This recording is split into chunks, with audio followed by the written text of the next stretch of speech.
Bonjour à tous, j'espère que vous allez excellemment bien. Aujourd'hui, on se retrouve pour parler médias, pour faire le débrief, les top et flop audiences de la semaine du 24 mai, c'est-à-dire vraiment de la semaine dernière. On est en toute fin de semaine, un petit peu de retard avec les audiences. Je vous dis déjà d'avance que je pense qu'au mois de juillet et au mois d'août, on n'aura pas de top et flop audience parce que déjà, on l'a vu l'année dernière, mais il n'y avait pas grand-chose à la télévision cette période de l'année. Et surtout, avec le Tour de France, avec les Jeux Olympiques et les Jeux Paralympiques également, il y aura tout ça sur la chaîne, plus l'athlétisme, plus la moto, la F1 qui continue. Je pense que je n'aurai pas vraiment le temps de les faire. Et donc, je préfère vous le dire tout de suite qu'il y a 95% de chances pour qu'il n'y en ait pas en juillet et en août. Qu'on reprenne à la rentrée quand les émissions reviendront. Mais avant tout, n'hésitez pas à vous abonner à la chaîne, n'hésitez pas à mettre un pouce bleu, n'hésitez pas à réagir dans les commentaires, n'hésitez pas à partager la vidéo si vous pensez qu'elle peut intéresser votre entourage. On fera les tops, les flops, baromètre access et également le bilan chaîne par chaîne comme vous en avez l'habitude. Du côté des tops et des flops, ça sera vraiment sur la fin de semaine qu'il se concentre. Vous allez voir tout ça. On commence du côté des tops avec jeudi. M6, Tchernobyl, la série qui avait été diffusée sur HBO. Je crois, c'est HBO Tchernobyl. 4 millions 21 000 téléspectateurs, 17,8% de part de marché. Deuxième au niveau des audiences, juste derrière TF1, mais vraiment de pas grand-chose. Assez surpris par la réussite de Tchernobyl, parce que c'est quand même une série qui a été diffusée il y a au moins 2 ou 3 ans, donc qui est accessible depuis 2 ou 3 ans, que ça soit en streaming légal ou illégal. Donc pour moi, les gens qui voulaient voir cette série l'ont déjà vue, et donc assez surpris qu'elle réussisse à attirer encore autant de monde, surtout que on connaît un petit peu l'histoire de cette affaire, et que même si M6 a fait énormément de communication, je m'attendais à ce que cette série se plante, tout simplement parce que pour moi les gens l'avaient déjà vu, et ça a plutôt fait un bon score. Après c'est très bien filmé, c'est très bien réalisé, Tchernobyl, mais assez surpris, surtout que c'est peut-être pas forcément le thème le plus... Alors certes ça a été une catastrophe incroyable, mais Tchernobyl ça date quand même de 87, donc ça fait plus de 30 ans désormais que ça s'est déroulé, donc c'est quand même un truc qui commence à être un petit peu âgé, mais ça attire toujours les foules. Et donc c'est assez intéressant parce qu'en plus c'est une série de qualité. Je continue avec vendredi, France 2, Astrid et Raphaël, la série de France 2 du vendredi soir en ce moment. 5 56 000 téléspectateurs, 21,7% de part de marché. Très bon score, surtout face à Koh-Lanta, du côté d'Astrid et Raphaël. C'est une série qui avait déjà pas mal marché l'année dernière, mais là c'était vraiment on va dire quand vous réussissez à faire un bon score face à Koh-Lanta, c'est quand même un signe de puissance pour cette série-là. Surtout qu'on était face aux demi de Koh-Lanta. Il faut savoir qu'ils ont mis Astrid et Raphaël vraiment à la fin de saison de Koh-Lanta, donc ce qui n'est vraiment pas facile parce que souvent les gens reviennent sur la fin de Koh-Lanta, surtout lors de la finale, pour savoir qui va s'imposer dans ce jeu, et ce qui fait que pour France 2, en face c'est parfois un petit peu compliqué, mais Astrid et Raphaël fait quasiment le même score qu'avait réalisé, je crois me rappeler, Candice Renoir il y a quelques années, également face à Koh-Lanta. Donc c'est ça qui est assez intéressant, voire même c'est un peu mieux parce que je crois que c'était 4,8 millions à l'époque, Candice Renoir, et là Astrid et Raphaël, c'est vraiment très intéressant de la part de France 2, et on s'aperçoit, on avait vu ça avec HPI, mais qu'on voit ça depuis également Balthazar, la fiction française, j'ai vu et se porte de mieux en mieux. J'ai vu une étude même sur les 10 dernières années sur la télévision française, où on nous montrait que la fiction française avait pris énormément de poids, avait gagné beaucoup de terrain par rapport aux séries américaines, alors que on se souvient tous des années 2000 où on était inondé de séries américaines, notamment Les Experts, mais vous aviez NCIS, ça existe toujours, mais Le Mentaliste, Dr House, vous aviez encore Urgence qui se terminait, même Friends qui se terminait dans les années 2000. C'était vraiment la période magique pour les séries américaines en France, et on s'aperçoit que dans les années 2010, on a eu le curseur s'est inversé avec les fictions françaises, peut-être également parce que on a énormément travaillé sur les fictions françaises. Avec les fictions françaises des années 2000, on veut dire les Cordier, Navarro, et on est passé à des séries comme Balthazar qui sont beaucoup mieux filmées, beaucoup mieux fichues que les séries françaises des années 2000, qui souvent en plus dataient des années 90, donc vieillissaient. Et puis le fait de passer au format, pour beaucoup de séries, le fait de passer quand même à un format 52 minutes a aidé énormément. On termine du côté de la télévision française et du côté des tops avec samedi RMC Story, la finale de la Ligue des Champions, 2 408 000 téléspectateurs, 11,1% de part de marché, deuxième au niveau des audiences. La finale de la Ligue des Champions, c'est un classique. La finale de la Ligue des Champions, ça marche toujours, que ça soit... Alors là, je dirais même que ça fait un petit score, mais pour RMC Story, c'est un énorme score, hein, c'est leur record, et sans difficulté. Je crois que ça avait fait un peu plus sur BFM, mais il faut savoir que BFM s'était pris une sanction de la part du CSA parce qu'ils n'avaient pas le droit de diffuser la finale de la Ligue des Champions, tout simplement parce que ça ne correspondait pas à leur cahier des charges. Faut savoir que quand vous faites une chaîne sur la TNT, le CSA vous demande un cahier des charges. Et c'est ce cahier des charges qui est accepté ou qui n'est pas accepté lors des appels d'offres. Du côté de BFM TV, le cahier des charges, c'est une chaîne d'information en continu. Et là, le problème, c'est que c'était pour eux pas de l'information, c'était pas de l'information en continu, c'était du sport. Ce qui fait que ça ne répondait pas à leur cahier des charges. Comme numéro 23 s'était fait retoquer à un moment quand on est passé de numéro 23 à RMC Story, parce qu'on ne respectait plus le cahier des charges. Au départ, numéro 23 c'était la chaîne de la diversité, et quand on est passé à RMC Story, la chaîne de la diversité avait quand même pris un coup. On avait déjà pris un coup sur la fin de numéro 23, hein. Je crois que la chaîne de la diversité, ça a duré 6 mois. Quand ils ont vu les audiences qui devaient être de l'ordre de 0,001% sur Médiamétrie, l'audience qui n'existe pas, ils se sont dit qu'on allait peut-être passer à autre chose. Mais du côté des RMC Story, commenté en plus par Jeannot Rességuier, bon dommage, il y avait comment il s'appelle, Jérôme Roten, qui se trouve est un boulard phénoménal. Quand vous regardez la carrière de Jérôme Roten au niveau du football français, c'est quand même la période, on va dire, un petit peu maudite du football français. Et Jérôme Roten, on peut pas dire qu'il a eu une carrière incroyable. Demandez, je pense, à Zinedine Zidane. Même s'il aime bien se vanter de beaucoup de choses, Jérôme Roten, sa seule performance, c'est d'être resté, je sais plus, à 35 ans, il jouait toujours au championnat de France. Mais c'est pas d'avoir fait des grands matchs, notamment au PSG. Il est passé au mauvais moment au PSG, mais il était pas très bon non plus au PSG, il faut le dire, Jérôme Roten. Et puis il a un boulard phénoménal, et je trouve qu'il ne commente pas bien. C'est-à-dire que je trouve qu'il ne passe pas aux commentaires, Jérôme Roten. Mais malgré ça, les gens ont suivi, en sachant que le match était également codiffusé sur RMC Sport, donc qui ne meurt pas, malgré le fait qu'ils aient plus d'exclusivité majeure et plus beaucoup de compétition en stock, ce qui me surprend un petit peu. Du côté des flops, on commence jeudi avec TF1 et la série Luther, premiers épisodes, simplement 4 260 000 téléspectateurs, 18,9% de part de marché. Pour tout vous dire, Luther fait moins que HPI, c'est plus de 2 fois moins que HPI, fait moins que Balthazar, là on est un tiers d'audience en moins, mais fait moins aussi que Alice Nevers, le juge et d'une femme, qui a pourtant été arrêtée, que RIS, police scientifique. En fait, c'est depuis très longtemps que TF1 n'avait pas fait un score aussi faible le jeudi soir. C'est moins que Gloria, c'est moins que toutes ces séries-là. Simplement, 15,9% sur la ménagère, c'est extrêmement faible. C'est déjà 18,9, c'est pas top un jeudi soir, mais alors 15,9 sur la ménagère, c'est vraiment mauvais. Que dire du côté de Luther? Moi qui n'a vu que des bandes annonces de la série anglaise, et j'ai vu que les bandes annonces de la série française, je vois déjà une énorme ressemblance. Alors je me dis que cette série-là a quand même plutôt bien marché, donc les gens qui ont vu la série anglaise, ils vont pas se taper la série française. Et du côté de la série française, Luther, c'est quand même un truc très particulier, c'est très sombre, Luther. Et c'est un rythme assez lent, vu que c'est une série d'origine britannique. Les séries de la BBC ont jamais été réputées pour leur rythme exceptionnel, hein. C'est pas les experts à Miami, ou les experts à Las Vegas, où des fois t'avais 3 enquêtes d'un coup, c'est plutôt très lent. C'est plutôt sur le rythme d'inspecteur Barnaby.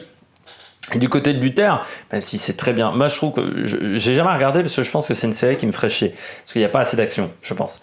Mais du côté de TF1, je comprends pas pourquoi on n'a pas diffusé la série originale. Pourquoi les mecs se sont fait chier à copier, ça c'est vraiment copié. Même le personnage principal, j'ai l'impression que le casting doit ressembler à Luther. au personnage, à Idriss Aïba. C'est vraiment la même gueule, quoi. Le mec a la même gueule. T'as la même petite barbe, ils lui ont mis les mêmes vêtements. Bah, c'est vraiment une copie totale. Je suis sûr que ça doit être filmé de la même manière, parce que sur les bandes annonces, les plans de bandes annonces, pour moi c'était filmé. Il y avait des plans, c'est des plans qui sont très stylisés, comme dans la série originale. Mais dans ce cas-là, pourquoi faire une copie? Je comprends pas le principe. Autant quand on fait une série qu'on adapte, par exemple, quand ils avaient adapté la série allemande de Falco, qui est une série allemande de base, qui est Mick Briscoe, voilà, c'est une adaptation de Mick Briscoe, mais où on change énormément de choses. C'est l'idée de départ qui reste la même. Après, on adapte énormément la série. Je trouve que là, ça a un intérêt. Quand vous avez vu Mick Briscoe et quand vous voyez la série française, c'est pas la même chose. En plus, le format est un petit peu différent parce que Mick Briscoe, je crois que c'est vraiment du 60 minutes, alors que Falco, c'est du 42. Il y a d'autres séries comme ça qui sont adaptées de séries étrangères. Mais là, c'est pas adapté, c'est une copie. C'est une copie. Donc je ne vois vraiment pas l'intérêt, et je pense que c'est pour ça qu'ils se sont plantés. Je continue avec samedi TF1, vendredi tout est permis. Alors titre extrêmement bien choisi, parce qu'on aurait pu au moins changer le titre, mais je pense que c'était prévu que ça soit diffusé un vendredi et que ça a été programmé un petit peu à l'arrache. Simplement 1 977 000 téléspectateurs, 10,1% de part de marché un samedi soir pour TF1, c'est la catastrophe. Je pense que c'est un prime qui a été enregistré il y a très longtemps et que TF1 ne savait pas quoi en foutre. Et qu'ils se sont dit bon, on va le diffuser là parce qu'on n'a plus rien en stock, mais ils ne savaient pas quoi en foutre.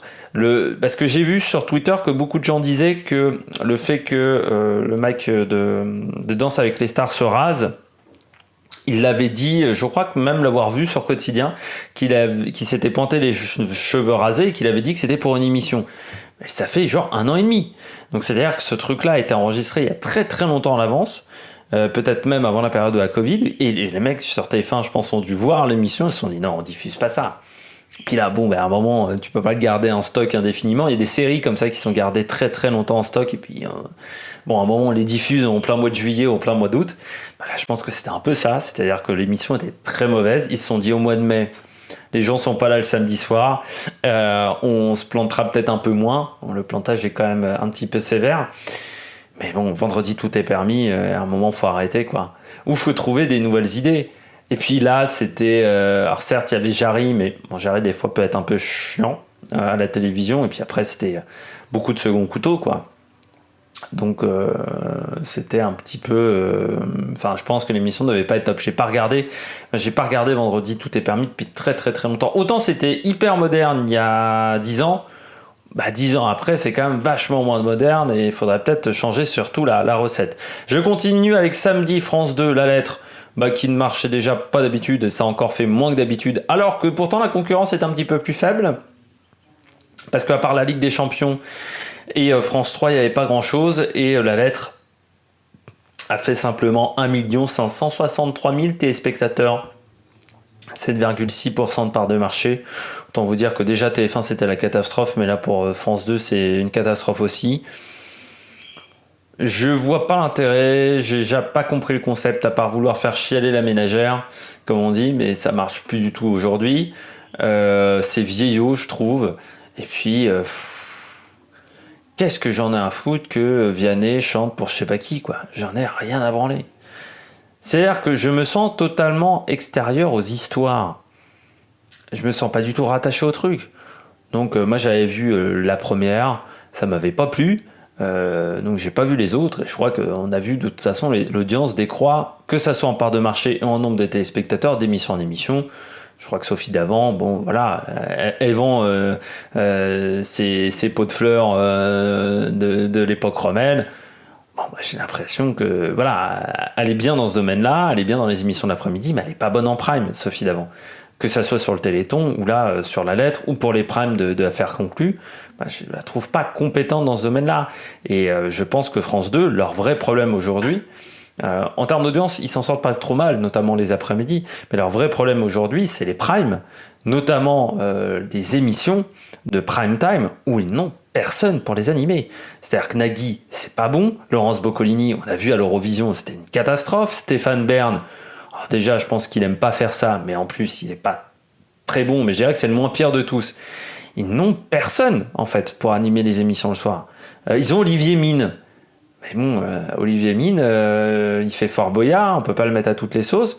Et puis comme ils ont Cyril Ferraud, je pense que Cyril Ferraud serait très très bon dans ce type d'émission du soir. Je pense qu'il est pas bon que pour faire des jeux. Mais sinon, t'enlèves Daphné Burki, elle est quand même très clivante, donc c'est pas top. Bruno Guillon, la télévision, ça n'a jamais fait un carton, Bruno Guillon. On va me dire, je suis encore méchant avec Bruno Guillon, mais c'est vrai qu'à la télévision, il est pas mauvais, hein, mais il a jamais fait un carton, donc ça veut dire qu'il doit pas attirer les foules, ce qui est bizarre parce qu'il arrive à attirer les foules sur Fun, à la radio depuis très longtemps. C'est un peu comme Manu Lévy, c'est-à-dire que Manu Lévy à la télévision, ça n'a jamais marché. J'ai l'impression que Bruno Guillon, ça ne marche pas non plus. À part pour les amours, c'est vrai que les amours, il fait un très bon score pour les amours, mais je pense que Bruno Guillon, par exemple, le soir, ça aurait un intérêt. Je pense également Olivier Mine.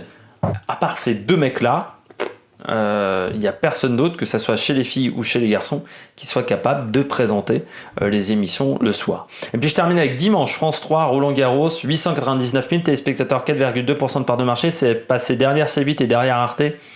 On finissait les matchs de la journée du côté de France 3, parce que je rappelle que techniquement France Télévisions n'a plus le droit de diffuser le soir, sauf les matchs qui sont en cours et qui sont sur les cours annexes, pas sur les cours principaux, ce qu'on appelle les sessions de nuit. Les sessions de nuit sont exclusivement sur Amazon Prime, mais vu le score que ça a fait, alors en journée ils s'en sont un peu mieux sortis, mais c'est quand même pas un carton non plus Roland Garros, ils n'ont pas fait 10 millions de téléspectateurs non plus, ou 3 millions comme veulent faire le Tour de France.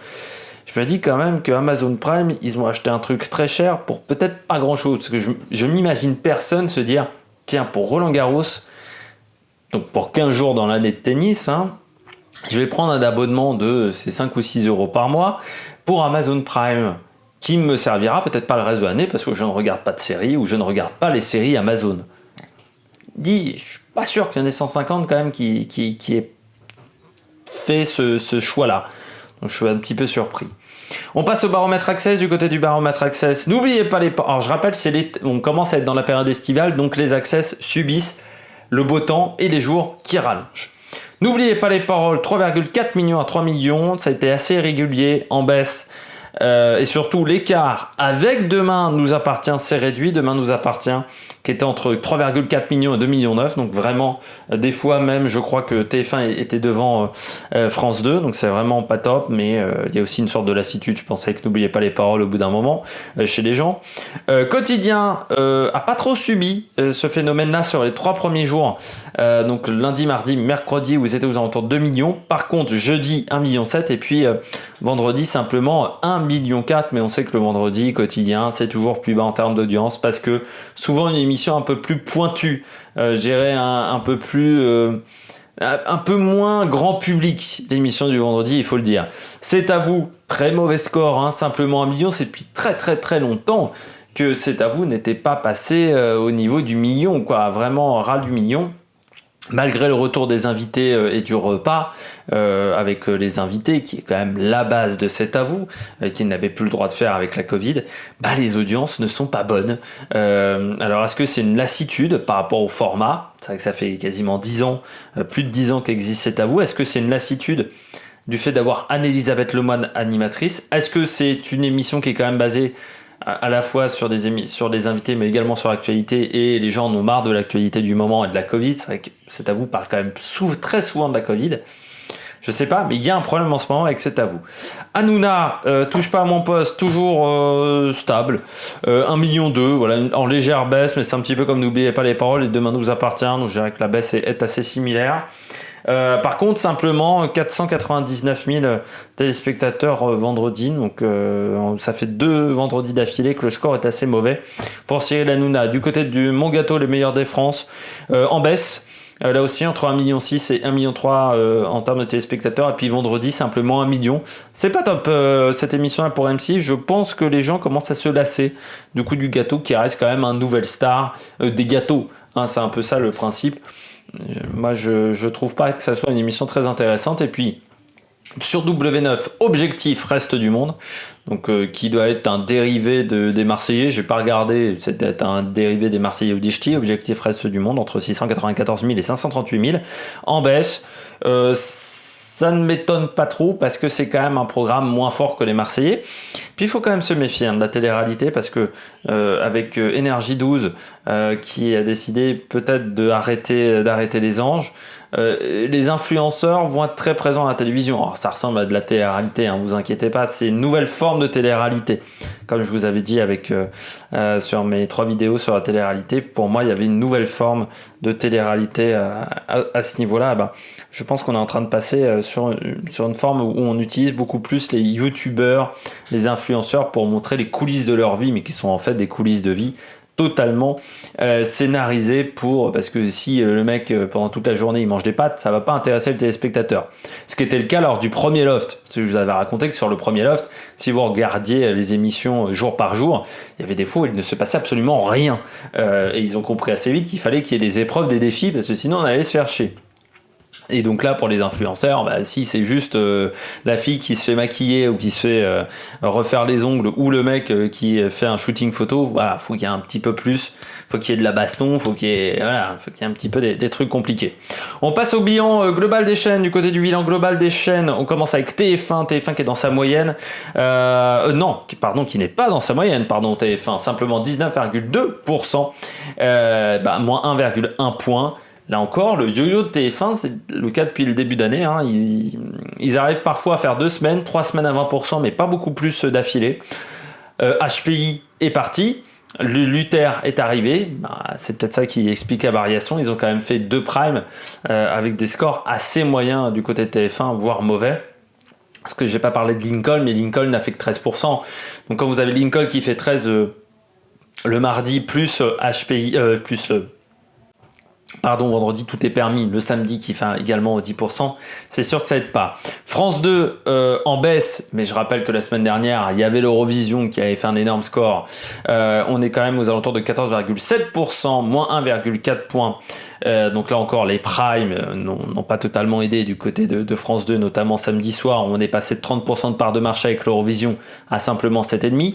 Forcément pour la moyenne globale, ça fait un petit peu mal. France 3 et M6 à 9,2%.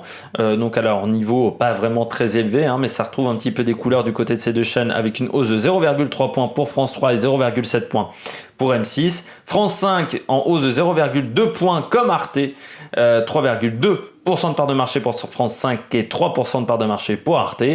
Du côté de la TNT, du reste de la TNT, c'est stable, sauf TMC, qui est également en hausse de 0,2 points avec 3,3% de part de marché, ce qui est vraiment bien. Et France 4 reste toujours aussi faible à 0,4 points. De part de marché, mais je rappelle que du côté de France 4, l'audience s'arrête à 20h10 et les audiences de Culture Box ne sont pas prises en compte. Est-ce que cette modification sera effectuée à un moment du côté de Médiamétrie? Je ne sais pas, mais c'est vrai qu'on voit qu'il fallait vraiment sauver France 4 et Culture Box. C'est vraiment des chaînes qui valent le coup de payer une redevance. J'espère que vous avez aimé cette vidéo. Si vous avez aimé cette vidéo, n'hésitez pas à réagir dans les commentaires. Parlant de redevance, je suis en train de me dire, c'est vrai qu'on aurait pu demander aux gens en fait de sauver France 4 ou France O ou là on aurait pu faire un référendum vu que Emmanuel Macron aime bien faire des référendums. Parce que là je suis pas sûr qu'on sauve une chaîne qui sera très regardée. C'est quand même con, c'est que la télévision c'est quand même fait pour être regardé par le plus grand nombre. C'est quand même un média de masse. Donc quand c'est pas regardé par les masses, il y a quand même un petit peu une couille dans le potage. J'espère que vous avez aimé cette vidéo. Si vous avez aimé cette vidéo, n'hésitez pas à réagir dans les commentaires, n'hésitez pas à mettre un pouce bleu, n'hésitez pas à partager la vidéo, n'hésitez pas également à réagir dans les commentaires, à me dire ce que vous avez regardé à la télévision. Et puis nous, on se retrouve pour de nouvelles aventures sur la Maec Production. Ciao ciao.